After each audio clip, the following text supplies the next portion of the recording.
સુરતમાં વધી રહેલી મોબાઈલ સ્નેચિંગ ઘટનાઓ વચ્ચે અડાજણ વિસ્તારમાં મોબાઈલ સ્નેચિંગ કરનારી જાણે ગણતરીની કલાકોમાં ઝડપી પાડી 2 ગુનાઓનો ભેદ ઉકેલી કાઢ્યા હતા. સુરતમાં વધી રહેલા મોબાઈલ સ્નેચિંગની ઘટનાઓ વચ્ચે અડાજણ પોલીસે રીઢા મોબાઈલ સ્નેચરને ગણતરીના કલાકોમાં ઝડપી પાડ્યો હતો.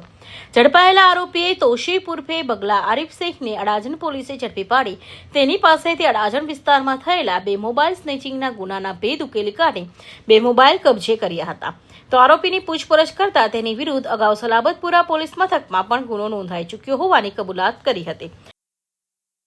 ગઈકાલ તારીખ 4 મે 2026 રોજ અડાજણ ખાતે આવેલ બદ્રીનારાયણ મંદિરની પાસે 2 અલગ અલગ મોબાઈલ સ્નેચિંગની ઘટના બનેલી.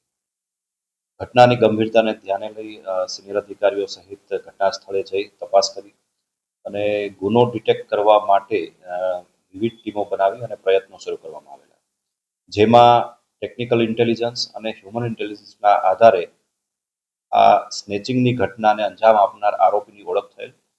ત્યારબાદ તેની ધરપકડ માટેની તજવીજ કરવામાં આવેલી અને ગણતરીના કલાકોમાં જ આરોપીની ધરપકડ કરી લેવામાં આવેલ છે.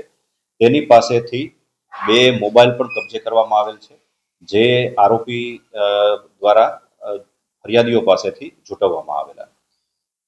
આરોપી તોશીફ ઉર્ફ બગલા આરિફ શેખ નામનો વ્યક્તિ છે, જે અમરોલી ખાતે આવેલ કોસાડ આવાસ ખાતે રહે છે. 21 વર્ષની ઉંમરનો છે.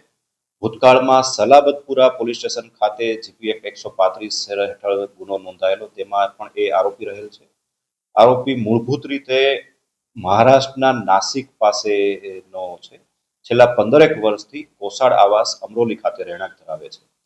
આરોપી શાકભાજીની લારી ચલાવેલ છે, પણ છેલ્લા કેટલાક સમયથી પૈસાની જરૂરિયાત હોવાથી આ પ્રકારની પ્રવૃત્તિમાં શરૂઆત કરેલ હોવાનું જણાય આવેલ છે.